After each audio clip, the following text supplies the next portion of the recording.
Boa noite, estamos aqui com o Danilo Reim, zootecnista, mestre em produção animal. Danilo, seja bem-vindo, um prazer te receber aqui, meu amigo, uma satisfação enorme. Muito obrigado, meu amigo Lucas, pelo convite. Já tem algum tempo que a gente já vem conversando, eu faço parte da sua turma do seu curso de pastagem, e é uma honra participar, receber um convite seu e participar dessa live durante esse período tão crítico, né, que é essa quarentena. Tantas pessoas estão isoladas dentro de casa, algumas pessoas tendo que trabalhar normalmente, tendo todo o cuidado possível, mas logo, logo tudo isso vai passar e tudo normaliza. Então, durante a 27ª live, né, que essa que estou participando, e é uma honra, porque foram grandes convidados, pessoas de renome. Então, fico muito feliz em ter recebido seu convite. Com certeza. Espero contribuir. Você é um profissional que está crescendo bastante aí na Paraíba, então a satisfação é toda minha e me traz muito orgulho você estar na turma aí da escola de pastagem, você confiar, eu sendo um profissional do que você você confiando aí nas informações que eu passo. Danilo, hoje a gente ficou de falar sobre o uso dos subprodutos na pecuária. Então, subprodutos aí como alternativas de alimentação ao gado. Então, primeiro, acho que a gente poderia falar aí mais ou menos o que seria esse subproduto, para a gente só ambientar o pessoal. Lucas, o que eu vou falar um pouco dos subprodutos que nós utilizamos muito aqui, né, em nossa região.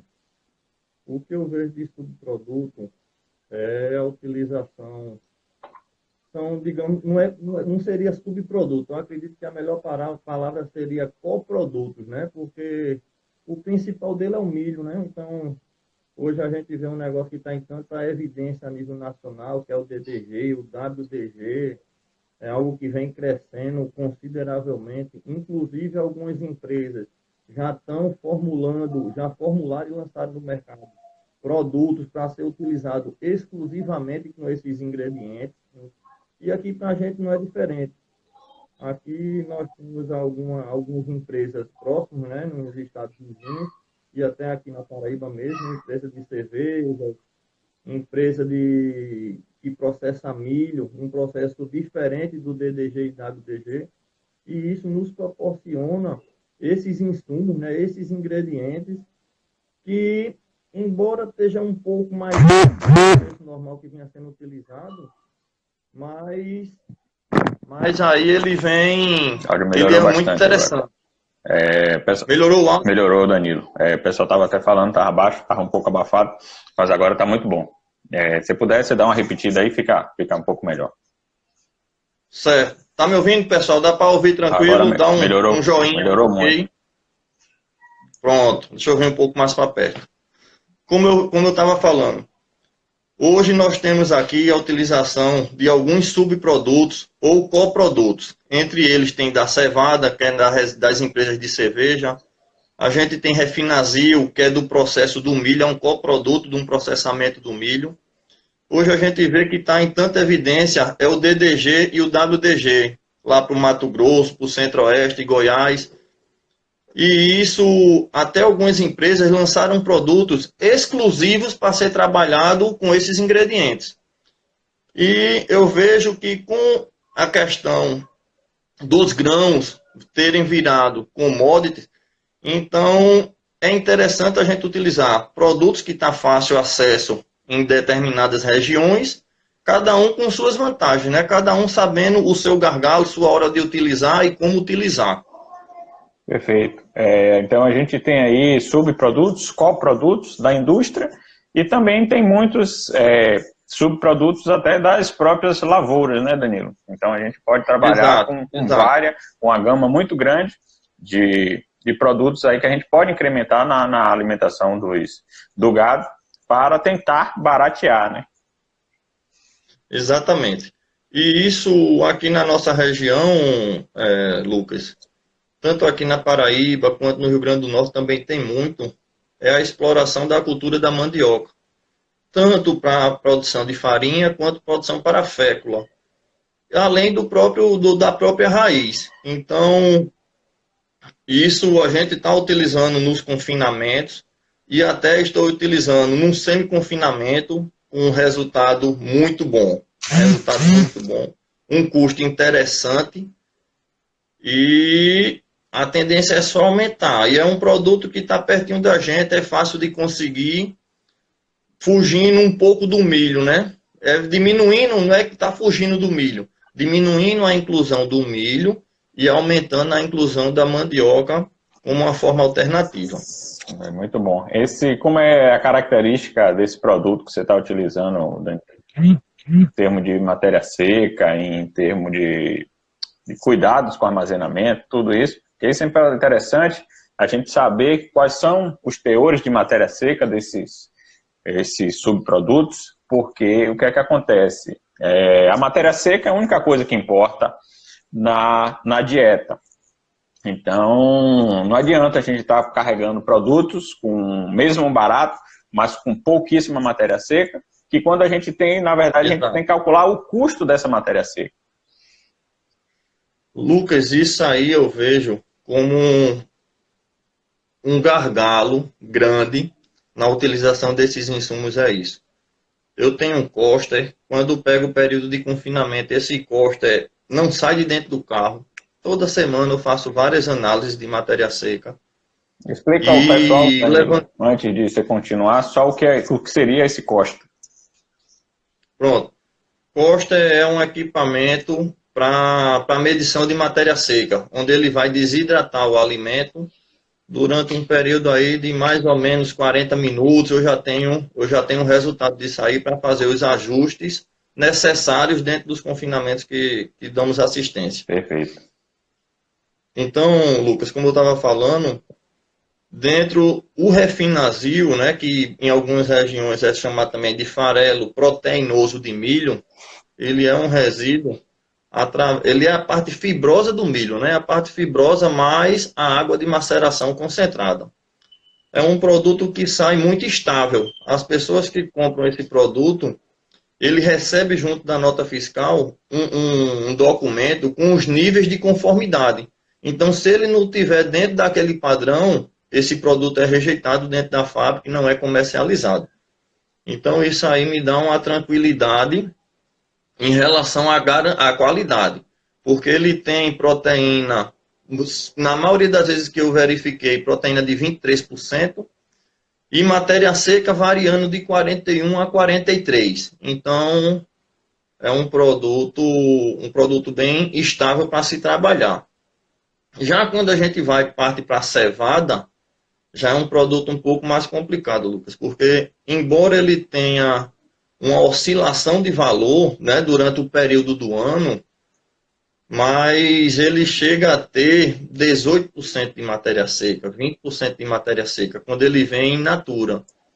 E isso, quando a gente termina, isso dá uma dorzinha de cabeça para poder fechar essa conta, porque a diferença é muito grande do valor, da quantidade que você compra, da quantidade que você paga e a quantidade que é utilizada. Então, tem que ser feito um ajuste em cima disso para ter uma conta mais próximo do real durante o dia a dia, e quando finalizar é que a pessoa vai somar tudinho, ver o que gastou, o que consumiu e realmente ter um preço mais efetivo.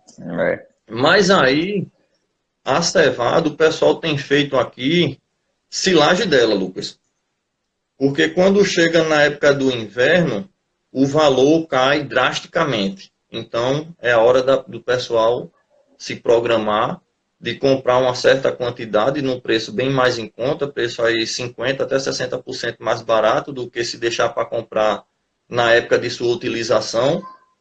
E isso nos garante uma certa garantia, uma certa confiança de já ter uma boa parte dos produtos em casa, já com um preço bem interessante, um preço bom, um preço barato. Embora ela tenha essa dificuldade de matéria seca, essa matéria seca instável, mas isso aí já dá uma melhorada no preço. E também, Danilo, o que eu acredito que, além dessa oscilação de matéria seca, o grande problema da cevada, que é resolvida também com a silagem, é a conservação, né? Porque a cevada Exato. é um negócio, é cevada, muita região chama aí de resíduo de cervejaria também, que ela estraga Exato. muito fácil. Então, ela estraga muito rápido, então a silagem também resolve esse problema, né?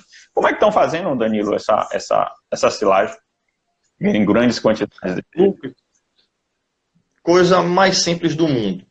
Chegando lá no local que for ser confeccionado o silo, é colocado uma camadazinha de capim ou de cana, alguma coisazinha, só para fazer uma camada. As caçambas chegam vasculhando em cima, a retro dá uma organizada e passa a lona. Somente. Mas isso tem que ser escavado, passa por cima, ou faz superfície, como é que... Não tem como passar por cima, porque É, não, é superfície, né? Isso a maioria é superfície. entendi. Ela consegue fazer a camada, então. Ela não chega a escorrer pelo teor de Exato. matéria seca que ela tem. Não. Ela escorre um pouquinho, ela não fica tão alta. Dá para dar uma arrumada com a retro, com um scrape, alguma coisa assim. Mas aí dá para dar uma arrumada nela, bota a lona, ela dá uma acomodada, mas não fica escorrendo, não. Ah, bacana, bom saber. Não sabia dessa opção. Depois até eu vou pedir para você mandar até umas imagens para mim, para eu dar uma olhadinha. Eu acredito que eu tenho. Eu acredito que eu tenho umas imagens que eu fiz até esse ano de um silo que a gente estava começando a confeccionar. Perfeito, bom demais.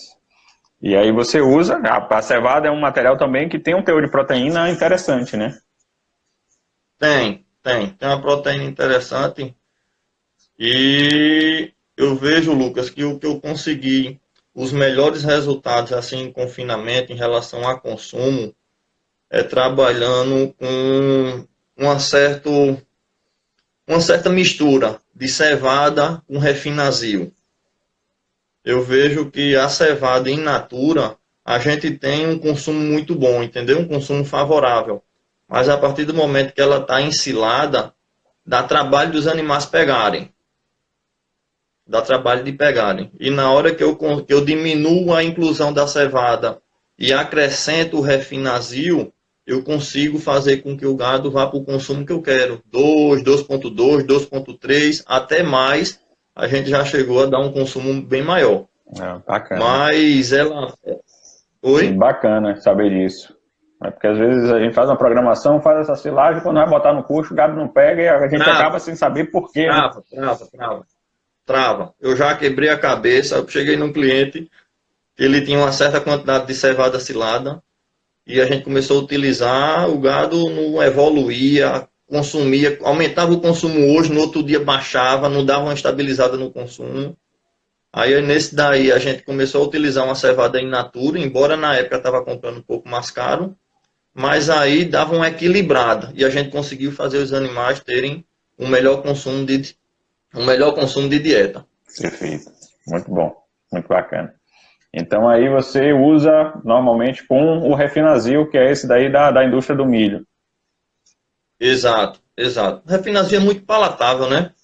Ele é um produto fantástico. Os animais consomem muito bem. Começando a usar aqui, o pessoal já está puxando. Acho que vem de Pernambuco, né, Danilo? Não sei se é lá Pernambuco, exatamente.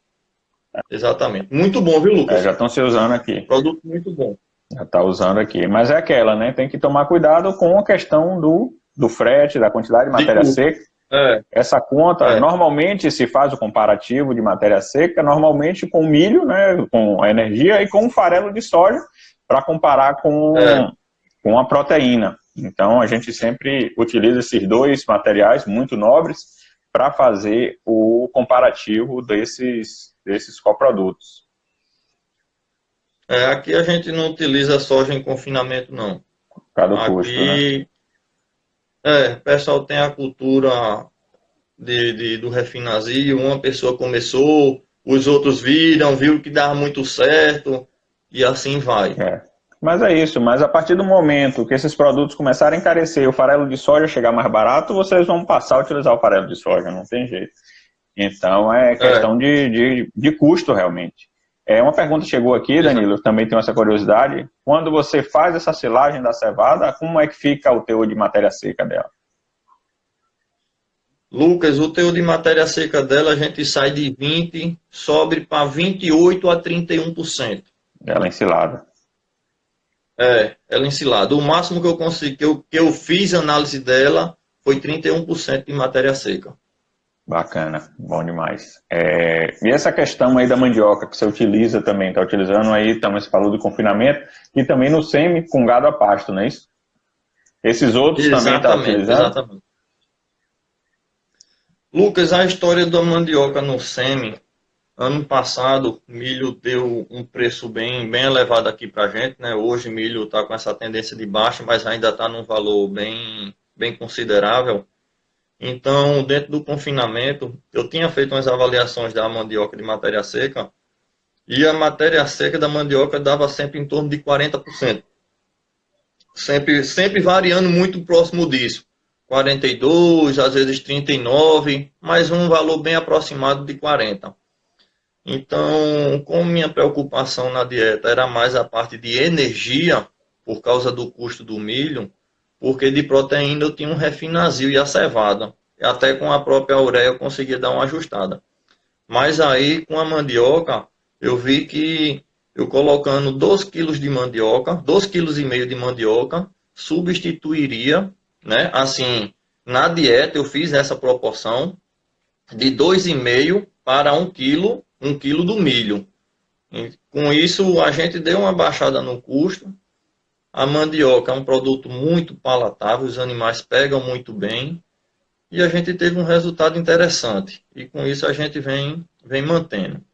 No semi-confinamento, é um caso semelhante, porque lá os animais estão consumindo 1% do peso vivo, e junto disso daí a gente acrescenta 5 quilos de mandioca dia. Os animais estão um espetáculo. A boiada está dando 56,5% de rendimento de carcaça.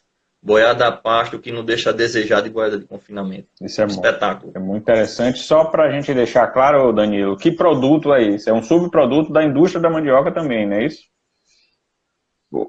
Estamos utilizando tanto a mandioca, né? Quem tem condição de usar a mandioca, a gente utiliza a mandioca. Qual seria o processamento dessa mandioca? Você pega e... Só moagem. A gente moe, já tem uns equipamentos aqui que o pessoal já fez umas adaptações. E até dessas empresas de máquinas, tipo a Laboremos, Nogueira, ela tem algumas máquinas que servem para isso, para triturar palma, triturar mandioca. Então aqui a gente tem uma dessa maior, que é alimentada com a concha de uma retro. E a gente utiliza já há um bom tempo. É um negócio prático, não tem mistério não. Moeu com a casca? Moeu pode colocar. Oi? Com casca, sem casca, como é que? Com tudo. A mandioca, ela é integral. A raiz. A raiz integral. Certo. E folha, vocês utilizam, Danilo? Não. Isso aí fica no campo, o pessoal usa para replantar e usa para comercialização. Certo. Mas para a gente chega só a raiz. Entendi. Mas aí você tritura ela, já serve no mesmo dia, ou tem que esperar que ela fazer aquele processo próprio? Não, Lucas, nunca tivemos problema. Eu cheguei nessa fazenda, esse é o 3º ano que eu estou nela, e lá ele já utilizava mandioca e nunca tive problema quanto a isso, não. Intoxicação. Então, normalmente essas... porque elas, como ela tem mais de ano já de cultivo, então, e na hora que tritura, ela fica muito bem moída. Muitas vezes já foi moendo, um negócio de 10, 15, 20 minutos, era só o tempo do vagão ser preenchido com outros ingredientes. Ele já era utilizado e já era fornecido aos animais. Nunca tivemos problema por causa do ácido cianídrico, não. Entendi, bacana. É bom sempre ficar atento, né, Danilo, que tem essa questão desse ácido na mandioca. Exato. Para não ocorrer nenhum tipo de problema. O Danilo está relatando a situação dele lá. Então, pode ser diferente em outras regiões, com outros cultivares de mandioca, não tem como saber. Então, é bom procurar pessoas especializadas para acredito, Lucas, dar uma recomendação melhor, né? Eu acredito que aí deve ser respeitado o período da cultura, né? Porque se você utilizar, acredito que ela mais nova, ela mais jovem, ela tenha essa concentração mais acentuada, podendo dar um efeito maior. mas como já são culturas de mais de ano de plantadas, eu acredito que isso pode ser um dos fatores que contribuam. Mas eu, particularmente, nunca tive nenhum problema quanto à utilização da mandioca, não. Pronto, então você utiliza ela e também tem a questão aí da indústria da fecularia. Eu tenho até uma experiência já Exato. de alguns anos utilizando esse produto de resíduo de fecularia e a gente também tem resultados muito interessantes com esse produto. Então, é bem interessante. Mas aquilo, Danilo, que a gente estava conversando, essa questão da matéria seca. Daria para explicar mais ou menos aí rapidinho só como é que a gente pode calcular esse teor de matéria seca, o preço de matéria seca? Tem como a gente fazer isso sem o recurso audiovisual? Tem, Lucas. Tem. Porque hoje eu até estava fazendo umas continhas. Porque, Umas continhas aqui. tá certo. Porque é o seguinte, como eu estava falando, essa indústria da cervejaria, elas têm um produto também que a gente chama de levedo. Então, o levedo vem com 10% de matéria seca. Às vezes é muito barato o custo unitário da matéria seca, mas quando você vai calcular o frete... É o fermento, né? Aqui eu nem... Aqui é chamado de fermento. Ah, entendi. Deve ser o mesmo fermento, que vem líquido, né? É. Com uma borrazinha. Exatamente. E a matéria seca é muito baixa. Então, quando você vai levar isso para uma região mais longe, quando você vai fazer o cálculo, o quilo da matéria seca está saindo mais caro do que o farelo de soja, mais a dor de cabeça de fornecimento e aquilo tudo. Porque tem essa questão também dos subprodutos, é que normalmente vem com teor de água elevado e a logística desses produtos se complica um pouco. Então, não é tão fácil você levar, em vez de 50 quilos de ração pronta com uma matéria seca lá perto de 90%, comparar com 200, 250 quilos de um resíduo aí com seus 20%, né? Exato. Isso, Lucas, é até um certo problema em algumas estruturas que não são adequadas, que não são apropriadas para receber esses produtos, fica um negócio horroroso. Porque você receber a cevada, ela vem com 20% de matéria seca, né? 80% é água. Então, se você não colocar no lugar com o piso declinado, com um lugar apropriado, ele vai escorrer, vai molhar o galpão, vai ficar um negócio horrível. Tem a questão também do mau cheiro, né, que esses produtos acabam dando. Exatamente. Exatamente. Então, são coisas alternativas, mas que devem ser usadas com bastante cautela, com bastante cuidado, com bastante conta e, principalmente, com a recomendação de um profissional, né? Então, o profissional tem que adequar esses subprodutos, esses produtos, à dieta, fazer os níveis de substituição certinho, para que não ocorra prejuízo, nenhum tipo de prejuízo, para a gente ser utilizado da melhor forma possível. Lucas, fazendo uma continha que eu tinha feito aqui, em relação à mandioca, certo? O milho hoje está chegando aqui em torno de R$1. Certo. Esse é o preço de milho. Mandioca, ela chega a 350 toneladas, que vai para 35 centavos. Certo. Então, da forma que está sendo utilizada, né, eu considerando aí 2,5 kg, mais ou menos 2,5 kg de mandioca para 1 kg de milho, eu tenho 2,5 vezes 0,35, vai me dar 87 centavos. Quilo de matéria seca de mandioca, comparado a 1 kg de milho, que não seria 100% de matéria seca, né? Se fosse considerar os 100% de matéria seca do milho, o custo ia sair de R$1 para R$1,14, R$1,15. Mas considerando o valor básico de R$1, então eu tenho uma diferença de 14%. Perfeito. Então, eu não substituo 100%, entendeu, Lucas? Uhum. Mas eu coloco aí, dependendo da oferta e da disponibilidade, porque algumas fazendas já têm a mandioca plantada já com essa finalidade de utilizar para o gado. Então, eu coloco aí de 40% até 60%, eu faço essa substituição, mas mantendo o milho.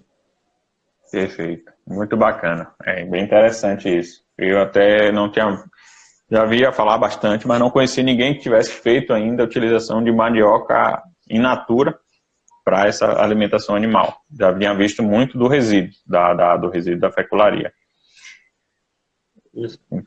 Aí, já a conta da massa da mandioca, ela está em torno de R$ 170 a tonelada, ela com 20%, mais ou menos, ela varia, de 20% até 28% em matéria seca, eu já cheguei a fazer. Mas com a facilidade, que é um produto que já vem muito bem moído, entendeu, Lucas? Uhum. Já é mais fácil armazenar, já não tem o trabalho da mão de obra de processar esse alimento, então já dá uma certa tranquilidade. Sendo que o problema é a dificuldade de encontrar esse produto. Mas a conta dela, o custo dela ficaria mais ou menos 60 centavos por quilo. Então eu consigo baixar o custo ainda um pouco mais. Embora tenha algumas perdas, né? Não tem o mesmo valor nutricional comparado com a mandioca, porque já perdeu uma parte do amido, mas mesmo assim é uma opção bem interessante. Bacana. Então, a gente está falando aí de subprodutos da indústria. Então, a gente tem levedo, fermento, tem resíduo de cervejaria ou cevada. Tem também, né, Danilo, muito utilizado aí no Centro-Oeste, Sudeste, a questão da polpa cítrica, que também é um subproduto da indústria. Por aqui para a gente não existe, não chega não. Para mim aqui também. Aqui eu nunca vi ninguém que utilize. Mas é um produto bastante utilizado, a polpa cítrica, o pessoal já está até peletizando essas polpas, e muito utilizado em dietas também, né? Aí, Lucas, fazendo um pouquinho de conta em relação a refinazil. Ah, certo, faltou refinazil que você utiliza aí. O custo dele hoje está aproximadamente R$ 290 na fábrica. Na hora que a gente, pelo menos para mim, né, para a distância que eu estou a mais ou menos em 140, 150 quilômetros, esse produto vai chegar em mais ou menos de 330. Mas vamos considerar o preço de fábrica. Então, um produto 290, o quilo da matéria seca dele sai a 67 centavos. É um produto interessante da gente utilizar. É bem bacana. E outra questão do refinazil, que não dá para comparar ele somente com milho, né, Danilo? Porque você estava me falando aí de mais de 20% de proteína, né? Enquanto o milho está em torno de 8%, né? Ele vem em torno de 23%, Lucas. Ele sai da fábrica com um relatório de conformidade em torno de 23% de proteína e 43% de matéria seca. Muito próximo a isso, 21 a 23. Acredito que o teor de energia dele seja mais baixo do que o do milho, logicamente, mas o teor de proteína é um pouco maior, né? Mas assim, ele tem um NDT ainda muito alto, Lucas. Né? NDT muito alto. Então, bastante interessante. É um produto realmente interessante para poder ser utilizado. Exato. Então, como eu estava citando, nós temos aí também, Danilo está utilizando no dia a dia dele o refinazil, o resíduo de cervejaria, resíduo de mandioca, mas outras regiões têm vários outros produtos. Então, não é de conhecimento. Ô, Lucas, fale. Uma pergunta que eu vi, eu acho que foi da AgroOis. E foi o mesmo, já fez duas perguntas. Uma pergunta que ele fez foi em relação à cevada seca, né? Que alguns chamam de pó e palha, pó de malte, né? farelo de cevada. Uma vez eu estava conversando com um cliente nosso e ele tem a concessão de tirar esses produtos da Ambev. E tem diferença de produto. Tem dois tipos dessa cevada seca. A que vem da indústria cervejeira é um produto que vem com a maior quantidade de palha. Já o produto que ele consegue tirar do silo do porto é um produto que tem uma quantidade de palha bem menor. Eu não cheguei a avaliar, a mandar analisar os dois e ver diferença nutricional, né? Ver diferença de composição. Mas visualmente a diferença é muito nítida. E vem sendo utilizado para ração de cavalo, Tem gente que vem utilizando a cevada em pó para galinha de postura. Eu já utilizei na fabricação de proteinado, ração para semi-confinamento e de proteica energética. Então, é um produto de uma proteína boa, uma energia inferior ao do milho, mas para fazer um proteinado, para fazer alguma coisa dessa, ração de cavalo, ele dá para ir bem demais. Aí, Agrois. Acabei de responder a sua pergunta. A Agrois é o Márcio que esteve aqui conosco também, falando aí. Foi, semana passada. Isso, exato. Gente muito boa. Então, a cervejaria realmente tem uma gama grande de resíduos. É bem interessante. A gente está aqui próximo a uma indústria cervejeira, uma cidade que tem 2 fábricas, então tem uma oferta bastante interessante desses produtos. O Márcio mesmo está lá, tem um cliente dele que está muito próximo da indústria cervejeira. E o pessoal utiliza muito para vaca de leite, Lucas. A maior parte realmente é para vaca leiteira. Faz uma piscina, né? Eles fazem um reservatório, tipo uma piscina para receber. E lá colocam 10 quilos por vaca dia, 10, 12 quilos. Depende lá de como tiver a dieta e qual for a média de produtividade das vacas. O problema disso aí que o pessoal fala é o que você falou, né?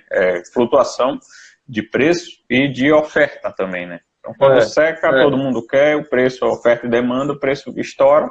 E muitas vezes você está vindo utilizando e tem que travar o fornecimento por conta disso. E a gente depende muito da própria situação local, né? Porque há pouco tempo a Ambev deu uma parada em produção. Quando começou esse negócio de quarentena, o pessoal enlouqueceu porque não tinha mais cevada. Não tinha mais cevada. E aí? Hoje mesmo, a fábrica lá perto de Recife, do Refinazil, está fechada. A previsão de abrir essa semana, de voltar a produzir essa semana. As cervejas também não tem. Aí eu estou com o confinamento, terminando o confinamento, meu Refinazil acabou. Aí vou ter o que é que eu vou conseguir fazer para poder dar uma adaptada nisso amanhã, enquanto um volta, vou ter que quebrar a cabeça amanhã para ver como resolver. Aconteceu a mesma coisa com o cliente e a fábrica da mandioca parou também, parou o fornecimento e não tem o que fazer. Vai ter que substituir pelo milho, realmente.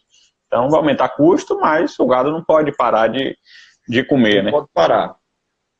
É como diz, né? O agro não para. Não pode, não pode. Não pode parar. Com certeza. Então, Danilo, só para citar, só para ambientar um pessoal, a gente está falando aí da indústria dos subprodutos de indústria e também temos subprodutos de lavoura, né? Então, só para comentar, então temos aí caroço de algodão, casquinha de soja, o que é que mais, Danilo? O que é que a gente pode citar como subproduto aí utilizado na pecuária, que vem direto da lavoura, né? Sem ser da indústria? Lucas, casquinha de soja, por aqui eu não vi, nunca vi ninguém utilizar. Mas tem muita utilização, né? É muito, acredito que vai mais por região, com certeza, né? vai. Como é um produto que aqui é muito difícil da gente conseguir, então não é interessante. Então... Mas aí... mas é isso, eu estou dizendo só para a gente citar, porque tem gente de todo canto, tem gente até de outros países, então só para ligar o radar das coisas que podem ser utilizadas, né? O pessoal falou aqui de torta de algodão aqui em cima, você tinha alguma experiência, mas é como caroço de algodão, torta de girassol, o pessoal já perguntou aqui do resíduo do sisal, então são várias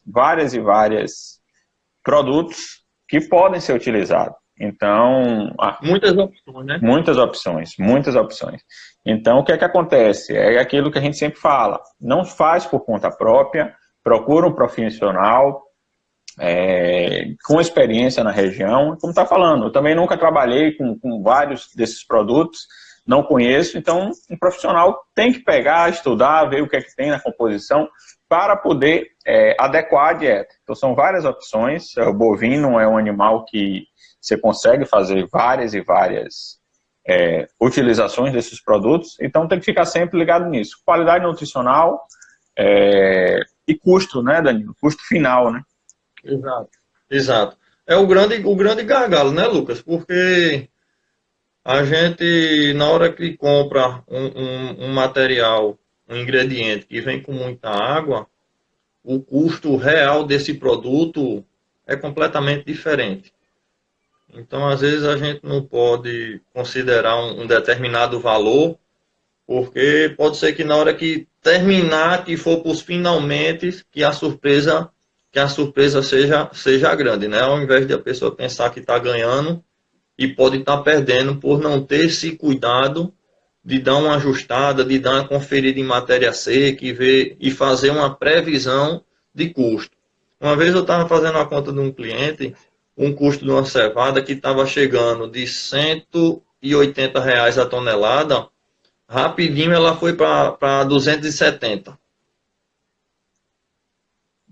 Rapidinho ela saiu de 180 para 270. É uma diferença muito grande. Grande, a diferença é grande.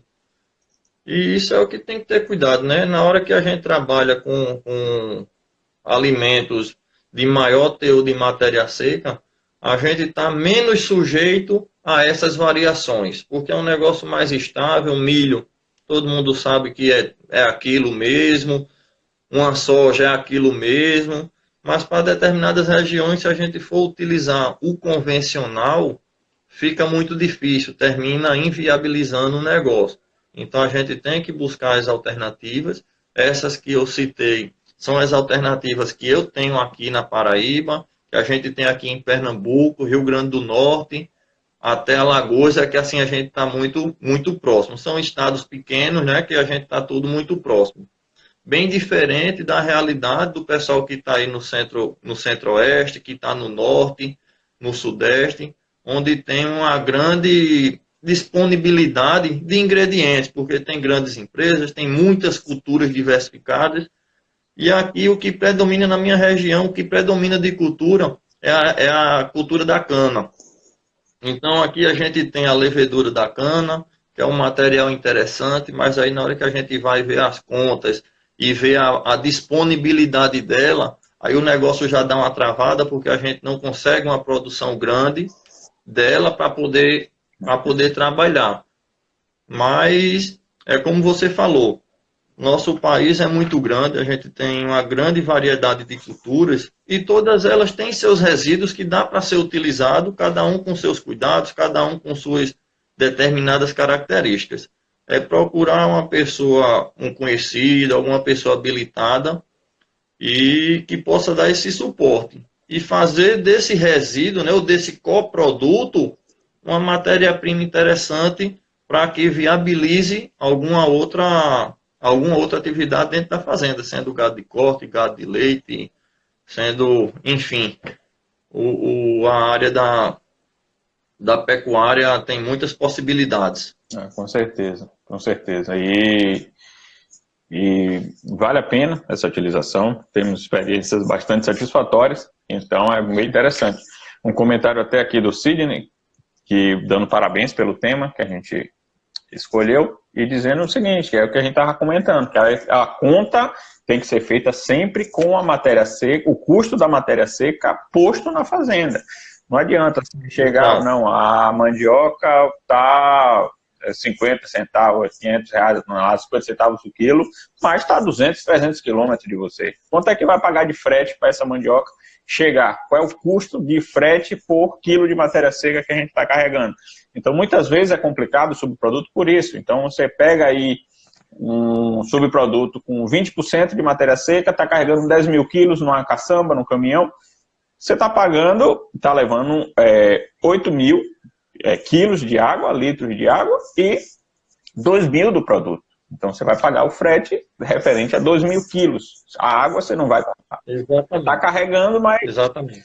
Que não acrescenta em nada no produto. Então, essa é a conta que tem que ser feita. Tem que ser feito com bastante cuidado essa questão. Dá para utilizar? Dá. Mas qual é o custo final disso? Então, é muito comum o pessoal, não, estou começando a utilizar cevada, não sei o quê. Rapaz, a cevada está chegando a quanto na sua fazenda. Ah, tá chegando a 30 centavos, 25 centavos. Aí quando você pega isso aí e vai tirar o custo da matéria seca, se o cara estivesse usando milho, estivesse usando farelo de soja, era muito mais barato, muito menos trabalhoso. Exato. Porque o empate, até o próprio empate, né, Danilo, é melhor ficar com outro, com milho, porque para você carregar é muito mais fácil. Então, o problema é muito grande. A questão, Lucas, é que muitas vezes o pessoal se nega a fazer conta, a saber a própria realidade dentro da fazenda. Porque, embora ele tenha um produto lá que custa 20 centavos o quilo, mas ele acha que aqueles 20 centavos não tem como ser mais caro que um produto de 70, de 80, entendeu? Então, isso daí é uma outra situação, que é a pessoa que não quer enxergar o negócio como realmente deve ser feito. Mas é um cuidado que tem que ser tomado, porque a conta muda. A conta muda completamente. Ah, com certeza. Então, é esse cuidado que é o chave. Não é só pegar o valor e utilizar aquele valor como real, do produto, do quilo do produto, do jeito que ele está lá. Então, tem tudo isso. Matéria seca, frete e tudo mais. Então, Danilo, a gente está aqui, faltando uns 10 minutos, vê se o pessoal ficou dúvida. Aí o pessoal, quem tiver dúvida, pode ir mandando aqui que a gente vai tentando responder. Aqui, fugindo um pouco do confinamento, seria viável utilizar esses subprodutos para ovinos, Danilo? Boa noite, meu amigo Rafael, do Rebanho Taperoá. É sim, Rafael, é sim. Mas com a quantidade de ovino, a dificuldade da compra desses insumos com a grande quantidade de umidade, isso ia ser comprometido, isso ia ser muito difícil para você. Mas dentro do refinazil, a gente tem um refinazil seco, que é o Gluten 21. É um produto muito comercial, utilizado na maioria das ações, esse produto está dentro da composição, e pode ser utilizado. Assim como a cevada seca, dá para ser utilizado nos ovinos também.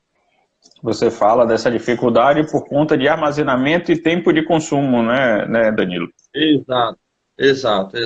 E quem tiver um rebanho muito pequeno, tanto de bovinos quanto de ovinos, e não vai conseguir comprar pouca quantidade, né? Vai comprar 20 toneladas, 30 toneladas, 15 toneladas, 12. Exato. Então, para o tempo de consumo desse material, pode ficar bastante extenso e acabar estragando e tendo um prejuízo. Então, inviabiliza o negócio, né? Com certeza. Então tem que tomar esse cuidado. Então esses produtos mais secos não tem nenhum problema, né? Como você citou aí agora. É fácil, né? O produto seco, ele é fácil de armazenar, é fácil de misturar. Tudo é mais fácil. Perfeito. O Márcio comentando o que eu falei, cevada úmida, cevada silada e pó de malte, tem muita oferta aqui na nossa região. Então, aqui do processo aqui das fábricas de cervejaria, de cerveja, né? Eu lhes perguntando aqui se tem algum dado sobre subproduto de fibra de sisal, mas também não é a cultura feita, né? Não. Essa aqui a gente tem bastante. Nunca vi por aqui. Sisal a gente tem bastante aqui na região aqui da Bahia. Então o pessoal usa, o que acontece, o sisal tem folhas compridas, né?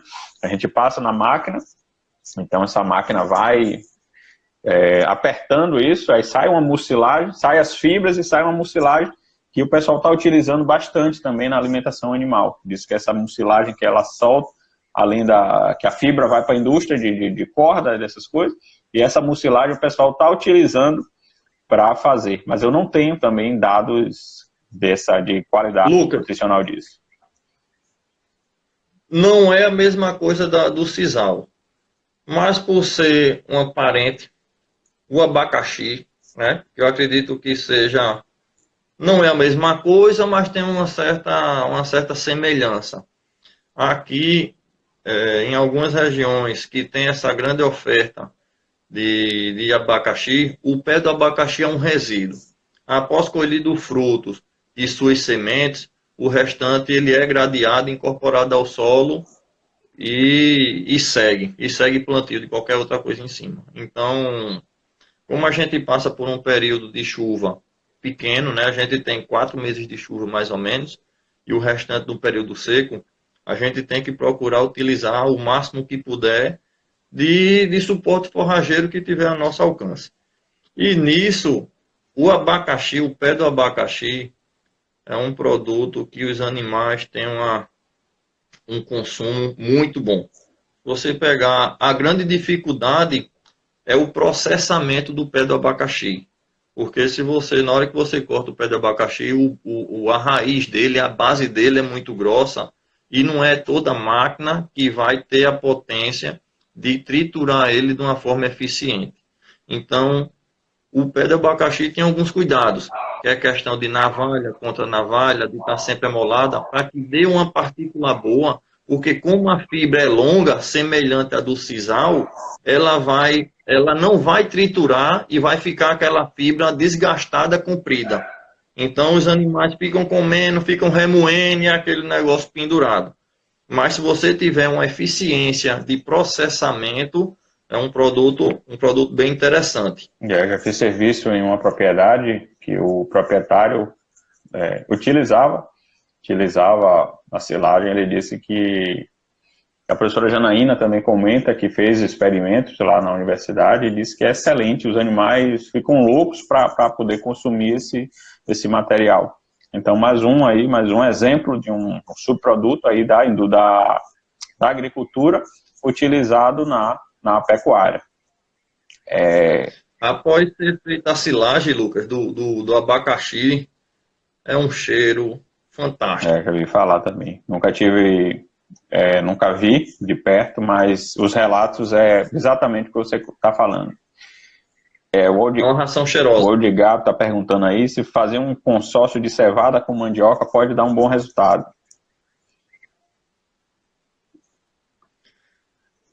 Oldigar, aqui nós utilizamos cevada, refinazil, mandioca e milho. Todos entram nas composições. E a gente tem tido bons resultados. Na hora que um está mais difícil, a gente diminui a inclusão, aumenta um pouco do outro. O preço de um está mais caro, o outro está mais barato. E a gente vai dando uma ajustada entre eles para que a gente mantenha esses confinamentos com todos os ingredientes. Bacana. Então, mais uma vez aí, reforçar a importância do profissional da nutrição nessas tomadas de decisões. Então, são coisas complexas, são níveis de proteína, níveis de NDT, níveis de fibra, tudo isso é complicado para quem não é da área, então tem que ser ajustado corretamente para poder não ter surpresa, né? Não ter, gastar e acabar, depois o gado não consome, o resultado não vem, o ganho de peso é fraco e aí dá problema. Lucas, só mais uma observação. Quando se trabalhar com cevada ou refinazil, se tiverem a oportunidade de fazer matéria seca, é bom fazer logo quando chegar. Porque como ele escorre muito, pode ser que num dia você dê uma matéria seca de 20, que é o que você sai da fábrica, é o que você realmente está comprando. No outro dia ela já pode dar 22, 26 e pode ir subindo de acordo com a forma que ela está sendo armazenada. Se é num lugar aberto, se ela pega sol, se tem uma certa declinação para que não tenha que ela não escorra, porque a partir do momento de um produto muito úmido, se você fizer a avaliação da matéria seca, quando chega a uma coisa, no final da semana ele é um percentual diferente. E na hora que você mantém o consumo, um exemplo, dentro de um vagão misturador para cair 500 quilos, pode ser que os 500 quilos que eu coloco na segunda-feira seja diferente do da quarta, seja diferente do da sexta. Isso aí dá uma certa dificuldade de controlar o consumo de matéria seca. Que eu posso estar com a matéria seca de 12%, um consumo à ingestão, e do nada ele pode ir para 2,1, 2,2, entendeu, Lucas? Uhum. Então, ter cuidado disso daí. Tem várias metodologias hoje de fazer matéria seca. Ou tem um Costa, que é um equipamento muito eficiente, mas é um equipamento relativamente caro. Hoje tem metodologias de fazer no micro-ondas, de fazer com air fry. Então, é fazer da forma que puder ser feita e fazer os ajustes sempre dentro do consumo de matéria seca. Bacana. Já vi até relatos de que até um secador de cabelo potente consegue determinar. Eu ainda não testei, mas a pessoa muito idônea, que me relatou isso, disse que comprou um secador de cabelo muito bom, de muita potência, e consegue determinar essa matéria seca. Porque nada mais é do que um fluxo de ar quente, né? Mais ou menos que a Airfry faz. Que acredito. Eu cheguei a fazer no micro-ondas. Né? Eu cheguei a fazer no micro-ondas. Meu equipamento, meu Coaster queimou o motorzinho, eu tive que mandar para Minas Gerais para manutenção, que só tinha lá. Aí, durante esse período, eu precisei de fazer uma matéria seca justamente da mandioca. Eu digo, rapaz, só tem um jeito, é micro-ondas. Era colocando, mexendo, marcando com a balança de precisão, mas no final das contas deu tudo certo, consegui fazer os ajustes, o corte já chegou, já está funcionando, está tudo sob controle. E na Airfry você já fez, Danilo? Não. Nunca fez não, né? Diz que é bom. Já vi postagem até do professor Renato Dias. Já vi falar. Já teve... É um equipamento bem mais barato, né, Lucas? Mais barato que o micro-ondas, muito, né? Então, com promoção aí, você compra um aparelho dele de 200, 250 reais, 300 reais, de uma marca boa. Danilo, meu amigo, faltando aqui poucos segundos para a gente encerrar, de aproveitar esse tempo para te agradecer. Foi muito proveitoso sua participação. Muito obrigado. Eu agradeço a participação de todos os amigos que estão aí se fazendo presente. Agradeço você, Lucas, pelo convite. E conte comigo. Sempre que precisar, que eu puder contribuir, eu fico à disposição sempre. Te agradeço, meu irmão. Pessoal, boa noite a todos. Fiquem com Deus. Um abraço, pessoal.